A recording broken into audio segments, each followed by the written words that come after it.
어느 날 한 율법사가 예수님을 찾아와서 가장 큰 계명이 무엇이냐고 물었습니다. 그때 예수님께서 대답하시기를 마음을 다하고 뜻을 다하고 목숨을 다해서 주 너희 하나님을 사랑하라. 둘째도 그와 같은데 내 이웃을 내 자신같이 사랑하라. 이것이 율법과 선지자의 강령이다. 이렇게 말씀하셨습니다. 강령이라는 말은 핵심이라는 말이고 다시 말하면 가장 으뜸 가는 계명이라 그런 뜻입니다.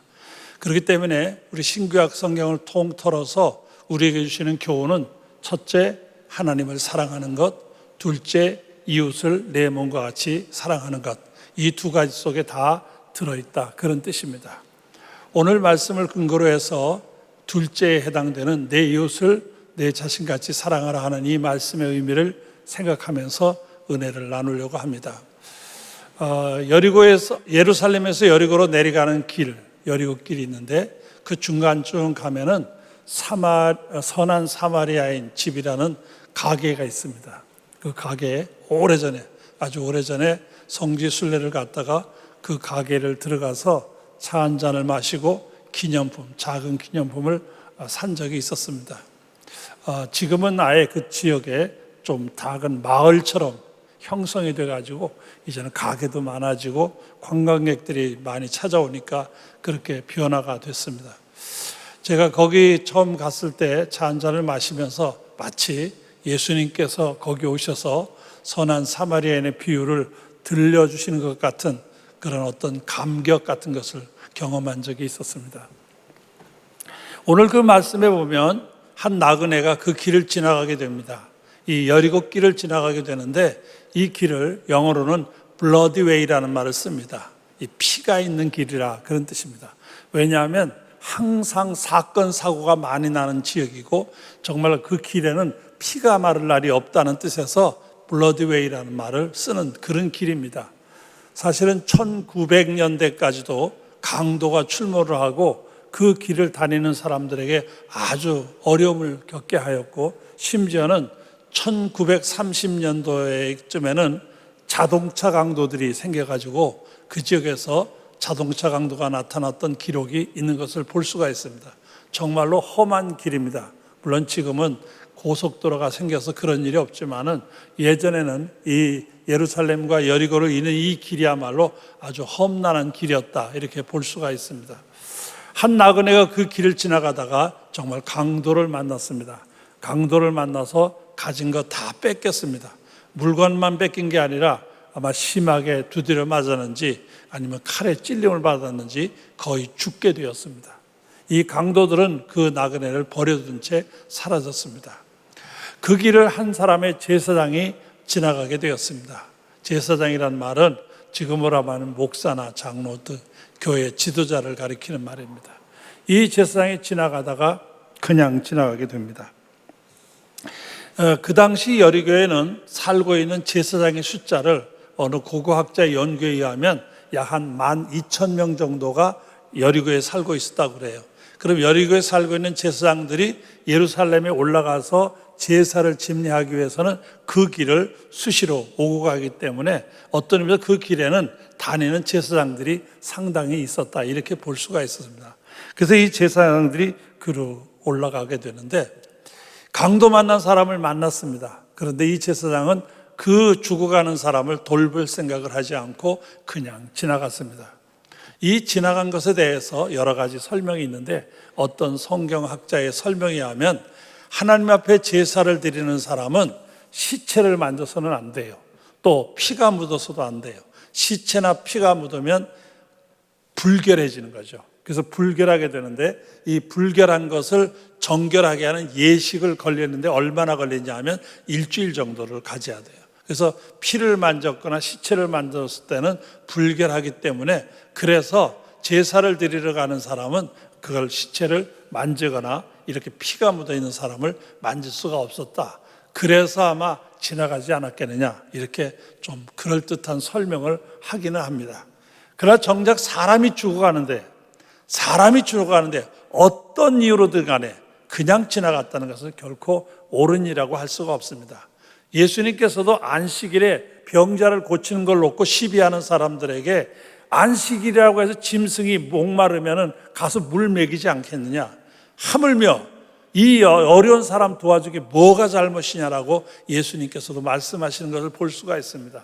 중요한 것은 그거 종교적인 이유가 아니라 사실은 어떤 이유 핑계가 되지, 죽음을 당하고 어려움을 당하는 사람을 외면한다는 것은 어떤 이유로도 잘한 일은 아닙니다. 잘못된 일이죠. 두 번째로 지나간 사람은 레위 사람입니다. 레위 사람을 오늘의 말로 바꾼다면 신실한 믿음의 사람이라고 말할 수 있습니다. 그가 가다가 강도 만난 사람을 보고, 조금 성경의 내용은 그렇게 표현은 안 됐지만 원어상으로는 뭔가 조금 가까이 다가가려고 했다고 하는 분위기를 느낄 수 있는 표현이라고 합니다. 가까이 다가가려고 했지만은 왠지 그냥 지나가게 됩니다. 이 그냥 지나간 이유에 대한 또 설명이 있습니다. 무슨 설명을 하냐면, 그 당시에 강도들 가운데 거짓으로 강도 만난 것처럼 길에 이렇게 쓰러져 있다가 누군가 와서 도와주려고 하면 그때 갑자기 일어나서 도우려는 사람을 때리거나 그의 물건을 빼앗거나 상하게 하는 경우들이 있었기 때문에, 그래서 그냥 지나갔을 것이라, 이렇게 또 정당한 설명을 하려고 하는 사람도 없지 않아 있습니다. 그렇지만 이것도 문제가 됩니다. 당장 피 흘려 죽어가는 사람을 보면서 그거를 저 자신의 아닐 만은 생각하고 외면한다는 것은 아무리 봐도 올바른 일이라고 볼 수가 없습니다.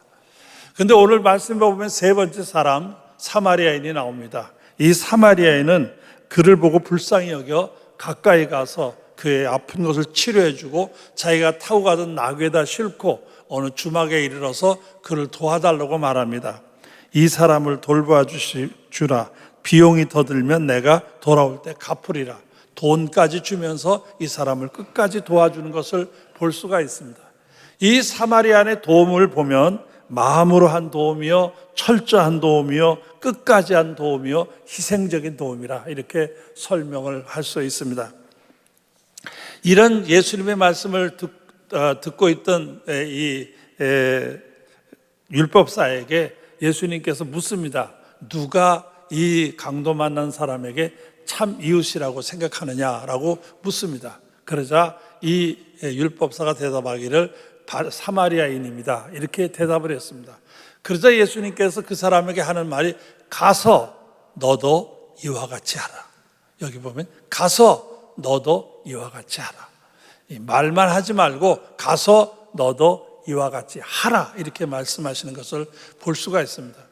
제가 이 말씀을 가만히 묵상하면서 느끼는 게 뭐냐면, 이와 같이 하라는 말씀은 하라는 것도 있지만 저렇게 해서는 안 된다는 것도 포함되어 있지 않을까 하는 생각을 가지게 됩니다. 하라는 것이 있지만 하지 말라는 것도 그 안에 포함되어 있다라는 생각이 듭니다. 그래서 저는 이 말씀을 묵상하면서 주님께서 하지 말라는 것이 무엇이고 주님께서 하라는 것은 무엇일까, 이렇게 생각을 해보았습니다. 첫째, 주님이 하지 말라는 걸 먼저 찾아보면, 물론 첫째, 강도 같은 사람은 되지 말아라. 강도같이 힘을 가지고 지나가는 나그네를 때리고 물건을 빼앗고 자기 욕심만 채우는 이런 사람이 돼서는 안 된다라고 하는 걸 말하고 있습니다. 물론 세상에 다 그렇게 악한 건 아니지만 때때로 사람들 가운데는 자기가 가지고 있는 권력, 자기가 가지고 있는 지위, 자기가 가지고 있는 지식, 자기가 가지고 어떤 먼저 했다는 이런 이득, 기득권, 이런 것을 가지고 다른 사람을 억압하거나 다른 사람의 것을 빼앗으려고 하는 사람들이 종종 있습니다. 사회에서는 이것을 갑질이라는 말을 쓰기도 합니다만, 이것이 믿음으로 사는 사람들에게 있어서는 안 됩니다. 아무리 믿음으로 사는 사람들은 자기가 기득권이 있다 하더라도, 자기가 권력이 있다 하더라도, 자기가 어떤 지혜가 있다 하더라도 어려운 사람을 도와주고 힘들어하는 사람에게 힘이 되는 것이 신앙의 사람이 해야 할 일이지, 그걸 가지고 빼앗고 누르는 것은 안 된다, 이렇게 말할 수 있습니다. 어떤 아버지가 어린 아들을 데리고 교회에 왔어요. 예배를 드렸습니다. 예배를 드리고 아들의 손을 잡고 가는데 갑자기 어린 아들이 아빠에게 말합니다. 아빠, 나 기독교가 뭔지 알 것 같아. 갑자기 꼬마가 기독교가 뭔지를 알겠다고 하는 말을 들으니까 이 아빠가 깜짝 놀랐어요. 아니, 이 녀석이 갑자기 그것도 어른들 예배에 참석해 지가 뭘 알아들었다고 기독교가 어쩌니 저쩌니 이게 너무 신기한 거예요. 그래서 그래, 너 도대체 기독교가 뭐라고 생각하냐? 그랬더니 내가 아까 목사님 설교하는 데를 가만히 보니까 목사님 설교하는 뒤에 큰 십자가가 하나 있더라고. 더하기가 하나 있더라고. 기독교는 분명히 더하기구나. 그런 생각이 들었다고 이제 대답을 했다는 이야기가 있어요. 물론 언뜻 보면 아예 우스꽝스러운 대답처럼 생각할지 모르지만은 기독교는 더해는 종교입니다. 뺏는 종교가 아니고 더해주는 종교입니다. 어려워하는 사람에게 힘을 더하는 종교예요. 가난한 사람에게 보탬을 주는 종교예요. 괴로워하는 사람에게 위로를 더해주는 종교가 돼야지 빼앗고 탈취하는 종교가 돼서는 안 됩니다. 하나님께서도 죽을 수밖에 없는 우리들에게 생명을 더해 주셨고 용서를 더해 주셨고 구원을 더해 주신 것입니다. 기독교는 더하는 종교라고 말할 수 있습니다. 둘째로 필요로 하는 사람을 그냥 지나간 제사장이나 레위인 같아서는 안 된다, 이렇게 볼 수가 있습니다. 적어도 고통당하고 신음하는 사람들의 소리에 귀를 기울일 줄 알아야 그게 믿음의 사람이고 그게 하나님을 섬기는 사람입니다. 적어도 하나님의 사랑을 받고 그 은혜를 감격하고 사는 사람이라면 그 사랑을 가지고 남들을 생각할 줄 알아야 합니다. 성경 말씀 잠언 21장 13절에 가보면 귀를 막고 가난한 자가 부르짖을 소리를 듣지 아니하면 자기가 부르짖을 때에도 들을 자가 없으리라. 가난하고 힘든 사람이 부르짖는데 그 귀를 막고 안 들으려고 하면 내가 아무리 하나님 앞에 부르짖고 기도해도 하나님도 안 들으시겠다, 그 말이에요. 여러분, 기도가 응답이 없는 이유를 아시겠어요? 만약 여러분이 하나님 앞에 간절히 기도했는데 왜 하나님이 응답 안 하셨는지 한번 생각해 보세요. 여러분은 힘들어하고 고통당하는 사람들의 소리를 귀담아 들으셨습니까? 안 들으시면 하나님께서도 듣지 않으시겠다고 말씀하는 걸 볼 수가 있습니다. 적어도 힘들어하는 사람의 소리를 듣고 자그마지만 우리가 도울 수 있는 대로 힘을 줄 수 있어야 할 것입니다. 세 번째로는 이래서는 안 된다라고 생각하는 게 뭐냐면 경제적인 이유 때문에 가난하고 고난당하는 사람들을 돕는 여관집 주인 같은 사람이 돼서는 안 될 것 같다 하는 생각이 듭니다. 어떤 이유든지 간에 다른 사람을 통해서 자기 이익을 챙기려고 해서는 안 된다는 말입니다. 물론 이 세상이 다 그렇게 악하지는 않죠. 많은 사람이 선하고 나누고 베푸는 것을 얼마든지 볼 수가 있습니다. 이번 코로나 사태를 보면서도 정말로 자기의 생명을 내놓고 헌신하는 많은 의료진들도 볼 수가 있고, 그 외에 자기가 가진 것을 가지고 마스크를 사서 보내거나 뭔가 힘이 되겠다고 봉사하겠다고 하는 분들이 많이 있어서 우리들의 마음을 따뜻하게 하는 것을 얼마든지 경험할 수 있었습니다. 그러나 그 중에는 그렇지 않습니다. 오히려 약함이나 문제 있는 걸 이용해서 자기의 이득을 챙기려고 하는 사람들이 많이 있습니다. 고아를 이용해서, 장애인을 이용해서, 또는 어려움 당하는 사람을 이용해서 많은 분들이 자기 이익을 얻겠다라고 그들을 이용해가지고 사회에 문제가 되는 경우도 많이 볼 수가 있습니다. 적어도 믿음의 사람들은, 적어도 하나님을 아버지로 믿고 예수를 구주로 고백하는 사람이라면 이렇게 살아서는 안 된다는 말입니다. 나눌 수 있고 베풀 수 있어야 합니다. 성경 말씀 마태복음 6장 3절 4절, 너는 구제할 때 내 오른손이 하는 것을 왼손이 모르게 하여 내 구제함을 은밀하게 하라. 은밀한 중에 보시는 너희 아버지께서 갚으시리라. 하나님을 생각해야 돼요.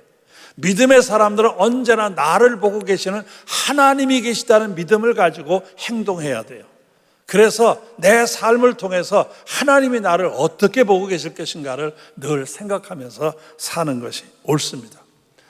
자, 예수님께서 이 율법사에게 가서 너도 이와 같이 하라, 이와 같이 하라 했을 때 하지 말라를 제가 말씀드렸는데, 그러면 하라는 것이 무엇일까? 하라는 것은 사마리아인처럼 하라는 말씀이죠. 이 선한 사마리아인에 대해서는 누가 보더라도 예수님의 모습을 보여주는 것이라고 설명할 수 있습니다. 이 땅의 강도 만난 같은 우리들을 구하기 위하여 하늘 보좌를 떠나 이 땅에 오셔서 가진 것을 생명까지 다 주신 주님의 모습이야말로 선한 사마리아인 중에 선한 사마리아인이라 이렇게 볼 수가 있습니다. 이런 선한 사마리아인 예수 그리스도를 본받아 우리도 믿음의 삶을 살려고 하면 어떻게 해야 될 것이냐, 한 서너 가지로 생각하려고 합니다. 첫째, 강도 만난 사람을 불쌍히 여기는 마음이 있었습니다.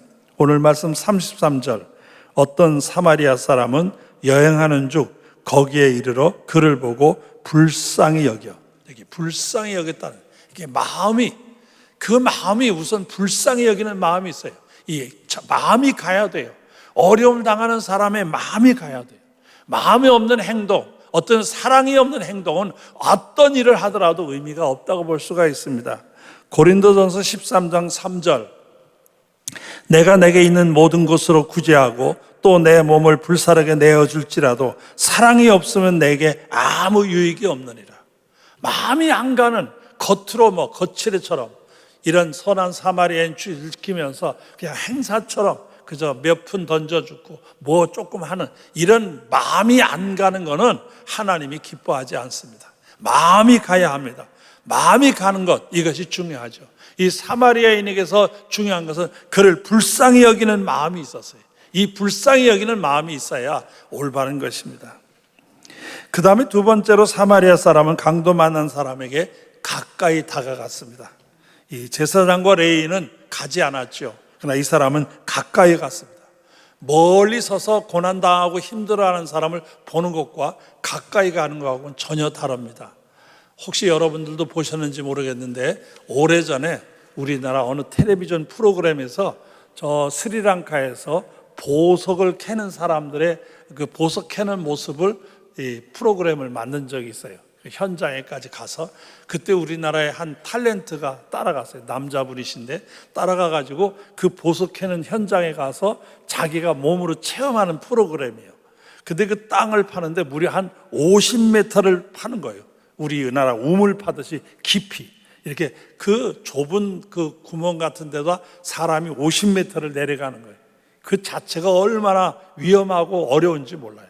거기 들어가서 그 밑에서 흙을 파가지고 올리면 그걸 끌어서 거기 흙 속에 숨어있는 보석을 찾아내는 그런 프로그램이에요.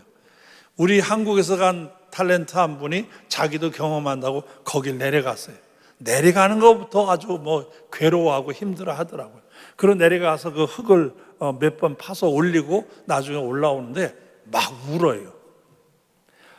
그냥 멀리서 볼 때는 그냥 힘들겠다, 좀 힘든 일을 하구나 이렇게 말하지만 현장에 가서 보면 완전히 다른 거예요. 이 가까이 간다는 게 굉장히 중요합니다. 고통당하고 힘들어하는 사람의 삶에 가까이 갈 수 있다는 것은 굉장히 중요하죠. 저희 교회도 몸이 불편한 분들이 상당히 많이 계십니다.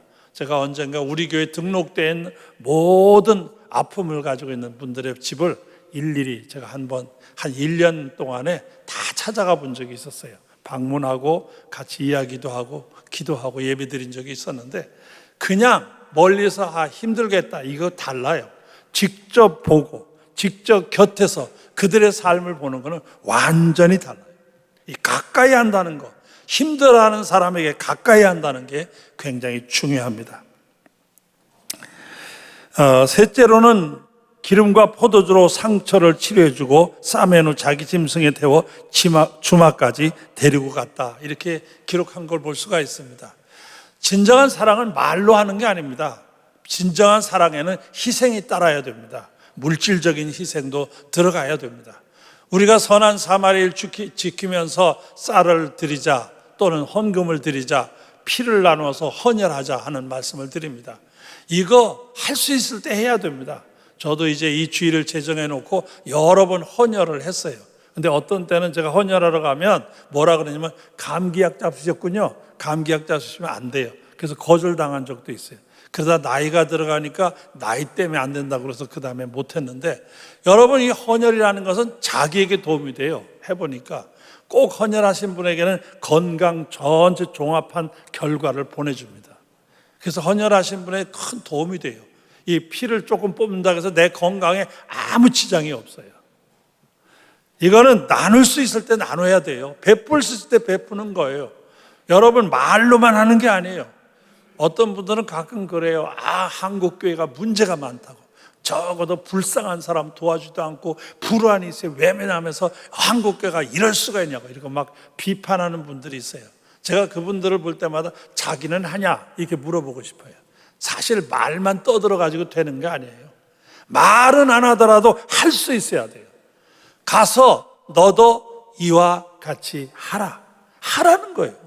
해야 되는 거예요. 하는 게 중요해요. 어떤 젊은이가 자기 애인에게 이런 문자를 보내왔어요. 사랑하는 님이여, 그대의 눈동자를 보기 위해서는 태평양이라도 헤엄쳐 건너가고 그대의 손을 한번 잡아보기 위해서라면 불 속에라도 뛰어들겠소. 다음 토요일에 가겠소. 이렇게 문자가 왔어요. 그래서 이 애인이 토요일 날 오기를 기다리면서 약속된 장소에 나갔어요. 그런데 하루 종일 안 온 거예요. 그래서 왜 안 왔냐고 물었어요. 그러자 그가 뭐라고 말하냐면 비가 많이 와서 못 갔다고 대답했어요. 말만 하는 거예요. 말만 해서 되는 게 아니죠. 여러분, 말로 되는 게 아니에요. 가서 너도 이와 같이 하라고 하는 거예요. 하라고. 주님께서 우리에게 하라는 거지 말하라는 게 아니에요. 넷째 사마리아인은 주막집 주인은 주막으로 데리고 가서는 그 다음날 여행을 떠나면서 2데나리온을 주면서 이 사람을 돌봐달라고, 내가 다시 돌아오다가 부족하면 그것도 주겠다라고 끝까지 돌보는 걸 볼 수가 있어요. 사실 한 번 돌보는 것은 그런 대로 할 수 있는데 이 끝까지 돌본다는 건 결코 쉬운 일이 아니에요. 이건 쉬운 일은 결코 아니에요. 그렇지만은 이 사마리아인 모습에서 우리는 그것을 배워야 돼요. 끝까지 도우라는 이 사상을 배워야 돼요. 달랑 뭐 한 번 해놓고 내가 마치 큰 일을 해낸 것처럼, 내가 무슨 큰 위대한 일을 해낸 것처럼, 그게 아니라 뭔가 끝까지 그를 돕는 거예요. 정말 그 사람이 다시 일어설 수 있을 때까지 도우려는 이 사마리아인의 모습이 중요한 거예요. 저는 제가 젊었을 때 제 자신이 죄 문제를 고민하다가 회개하면서 하나님 앞에 엎드려 기도하는 중에 회개하고 눈물로 회개하고 우리 주님께서 십자가에서 내 죄를 위하여 피 흘려 돌아가셨다는 사실을 믿음으로 받아들이게 되면서 구원의 기쁨을 얻게 됐어요. 예수님은 내 구세주구나, 나는 드디어 구원받았구나 하는 기쁨을 가지게 됐어요. 근데 이렇게 기쁨을 가지고 살다 제가 느끼는 게 뭐냐면, 예수님은 나한테 할 일을 다 하신 것 같아요. 이미 다 끝났어. 이미 십자가 돌아가시고 그때 피 흘려서 나를 구해주셨고, 나는 믿음 안에서 그 은혜를 받았고, 그러니까 이제 예수님하고 나하고 관계는 이제 다 끝났고 더 이상 나하고 주님은 관계없는 거 아닌가 하는 착각이 저한테 있었어요. 그게 어떤 때는 정말 그런 건가 하고 제가 혼자 스스로 고민해 본 적도 있었어요. 우리 주님이 나를 위하여 십자가에서 죄값을 지불하셨는데 나의 죄 문제는 그때 해결됐으니까 나도 이제 주님과 나의 관계는 다 끝난 건가 하는 생각을 해본 적이 있었어요. 그러나 기도하는 가운데 놀라운 사실을 하나 발견하게 된 거예요. 그 주님의 구원의 역사가 우리의 삶에 날마다 함께 하신다는 사실이에요. 날마다 질병에서 우리를 구원해 주시고, 약함에서 구원해 주시고, 근심에서 구원해 주시고, 좌절에서 구원해 주시고, 외로움에서 구원해 주시고, 어찌할 바를 모를 때마다 늘 그 구원의 은총이 내 인생을 이끌어 마지막에 영원한 하나님 나라의 백성 될 때까지 함께 하신다는 사실을 깨닫게 된 거예요. 얼마나 감사한지 몰라요. 날마다 주님이 나와 함께 하시고 날마다 그 구원의 역사를 이 죄인을 끌어가고 계시구나 하는 감동이에요. 이게 얼마나 감사한지 몰라요. 여러분, 끝까지 도우시는 거예요. 선한 사마리아인의 참모습인 우리 주님께서도 우리를 영원한 하나님 나라의 백성 될 때까지 끝까지 도와주시는 은혜의 하나님이시라 그 말이에요. 진정한 사마리아의 정신은 이웃의 아픔을 알고 나누는 삶입니다. 믿음의 삶이란 이렇게 이웃을 생각하는 삶이요, 하나님이 우리를 사랑하사 아들까지 주셨으니 그 사랑을 안다면 우리도 사랑을 갖고 도움이 필요한 이웃을 찾아 섬기고 나누어야 합니다. 선한 사마리아인 주인이 이번에 29회째라고 합니다. 29번 아니라 290번을 지켜도 행사로 끝나면 아무 소용이 없어요. 중요한 것은 가서 너도 이와 같이 하라. 이게 중요한 거예요. 해야 돼요. 여러분이 해야 돼요. 여러분이 이 선한 사마리아의 정신을 지키고 해야 돼요. 주님이 우리에게 요구하는 것은 가서 너도 이와 같이 하라는 거예요. 해야 돼요. 오늘 이 말씀을 여러분 마음에 새기면서 주님, 저도 선한 사마리아인처럼 주님이 원하시는 삶을 살게 하여 주시옵소서. 이렇게 결단하고 선한 사마리아인 닮아가는 귀한 분들이 되시기를 주님의 이름으로 축원합니다. 축원합니다.